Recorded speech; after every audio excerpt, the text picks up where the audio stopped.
কে জানে আমি খুব একটা তাহলে ওই বলতে হবে যে আমার রোমান্টিক ছবি করা উচিত কিনা, কারণ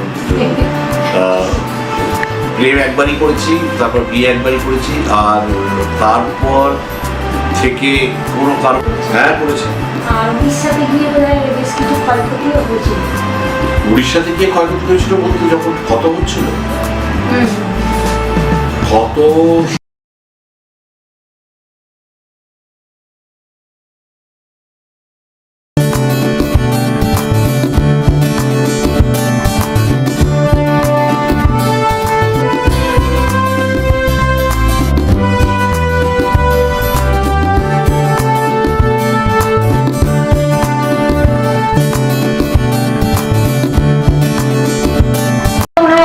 সবই আছে। তাও আমি চাই না যে ডলডার হ্যান্ডসাম হলেই কেন আকৃষ্ট হবে, তা তো আসলে বিষয়টা হচ্ছে যে না মানে কে জানে আমি খুব একটা তাহলে ওই বলতে হবে যে আমার রোমান্টিক ছবি করা উচিত কিনা, কারণ প্রেম একবারই করেছি, তারপর বিয়ে একবারই করেছি, আর তারপর থেকে কোনো কারণে সেটা প্রেম বিয়ে করার খুব একটা ইচ্ছা হয়নি। মানে আপনি বলতে চাইছেন বৃদ্ধ দাদু যদিও না বলেন, আপনি প্রতিনিষ্ঠ ভদ্রলোক, যেমন উত্তম কুমারের সিনেমাতে বলা হচ্ছে। প্রতিনিষ্ঠ খুব একটা নই, কিন্তু আমি মানে কেন বলছি নই, কারণ হচ্ছে যে অন্যান্য গন্ডগোল আমার আছে, মানে যেরকম ধরুন দেরি করে ফেরা, সবসময় কাজ করা, প্রচন্ড পরিমাণে ধূমপান করা, একটা বিরাট এইটা হচ্ছে ঝগড়ার একটা বিরাট বিষয়। ধূমপান আমার জীবনে একটা বড়, ডাক্তারি পড়েও এই জিনিসটাকে কেন সেটা ছাড়তে পারিনি, এটাই তো সমস্যা।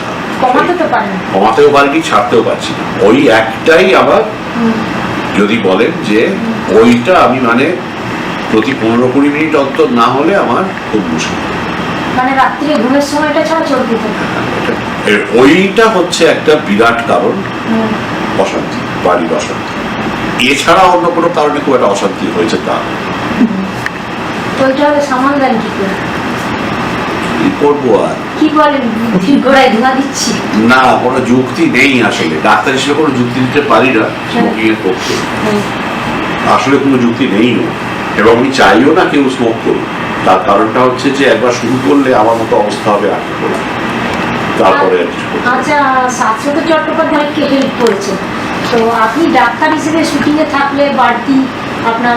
হ্যাঁ হয়েছে তো, যখনই কোনো শুটিং এ গন্ডগোল হয়, এইসব হয় না অনেক সময়, যে কেউ অসুস্থ হয়ে পড়লেন বা কারোর কোনো ছোট দুর্ঘটনা হলো, হ্যাঁ তখন তো আমাকে কিছুটা ডাক্তারের ভূমিকা উচিত করতে হয় না যে তা নয়। আচ্ছা, আপনি সিনেমা থেকে ওয়েব সিরিজে গেছেন, কোনোদিন কি সেখান থেকে সিরিয়ালে যাওয়ার ইচ্ছা আছে? না, খুব একটা নেই, কারণ হচ্ছে যে সিরিয়ালটা আমি এরকম করিনি। সিনেমাও একদিন আপনি করেনি, কোনো একটা জায়গায় যেতে গেলে তার একটা ট্রেনিং লাগে। টেলিভিশনের কাজ কিন্তু খুব শক্ত কাজ, আমি টেলিভিশনের কাজ করেছি, প্রোমো ইত্যাদি করেছি, মজায় করেছি, কিন্তু টেলিভিশনের কাজ কিন্তু অত্যন্ত শক্ত কাজ, খুব সহজ কাজ নয়। তা নয়, পুরো শুটিং প্যাটার্নটা আলাদা, তার শিডিউলিং আলাদা, তার লজিস্টিক্স আলাদা, সম্পূর্ণ আলাদা। হ্যাঁ, অভিনয়ও অনেকটা আলাদা, সুতরাং ব্যাপারটা ইচ্ছে করলেই পেরে যাবো এরকম ভাবার কোনো কারণ নেই। কোন পরিচালককে দেখে এসছি এরকম কেউ আছে বা অনেকেই আছে? অবশ্যই, প্রাথমিকভাবে বললাম যে সত্যজিৎ রায় অনুপ্রেরণার কাজ করেছেন, পরবর্তীকালে বিরান সেন বা ঋত্বিক ঘটকের রোলটা বুঝতে পেরেছে। আর বিদেশি চলচ্চিত্র থেকে যদি বলেন, তাহলে আমার ভীষণ ফেভারিট দুজন ডিরেক্টর রয়েছেন, একজন হচ্ছেন স্ট্যানলি কুব্রিক, সেটা হলিউডের, আর একজন হচ্ছেন মিস্টার কিসলস্কি, পোল্যান্ডের। এই দুজনের কাজ আমাকে ভীষণভাবে টেনেছে। কিন্তু ওরা যাদের বেশি নাম করে স্নিগ্ধ আর গোদার, তাদের কি আপনার সিনেমার অনুপ্রাণিত করেন? গোদারের ছবিও ভীষণভাবে ভালোবাসি, দেখেছি, কিন্তু আমার ক্ষেত্রে যে মানে যারা বলবো আমি যে আমার গানটা তৈরি করেছিলেন তারা কুব্রিক এবং কিসলস্কি। আচ্ছা, অন্য সময় মানে অন্য হবি কি মেয়ের, যেমন ধরুন গানটা, আপনার সিনেমাটা, এছাড়া আর কিছু?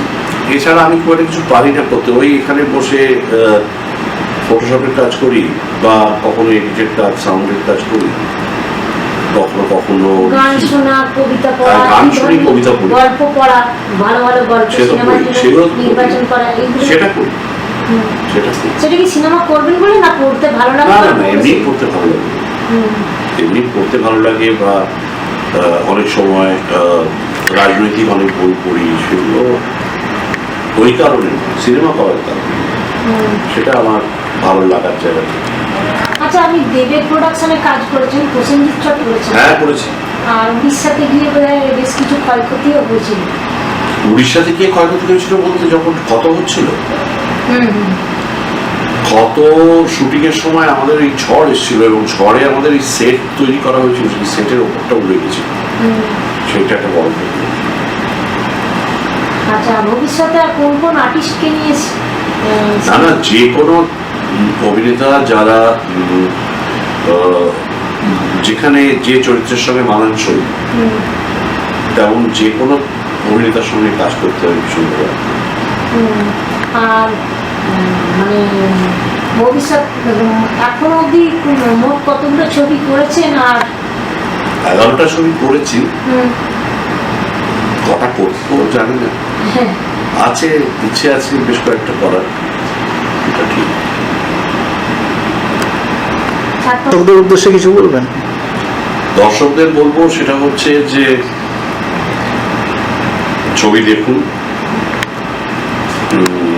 এবং ছবি হলে গিয়ে দেখা খুব জরুরি, শুধুমাত্র ছোট পর্দায় নয়, কারণ ছোট পর্দায় অনেক কিছু আমরা মিস করে যাই, অনেক ট্রিটমেন্ট। শুধু গল্প কিন্তু ছবি নয়, গল্প বিভিন্ন ফর্মে বলা যায়, তার মধ্যে একটা ফর্ম হচ্ছে ফিল্ম, সেটাকে উপভোগ করতে গেলে হলে গিয়ে ছবি দেখাটা জরুরি।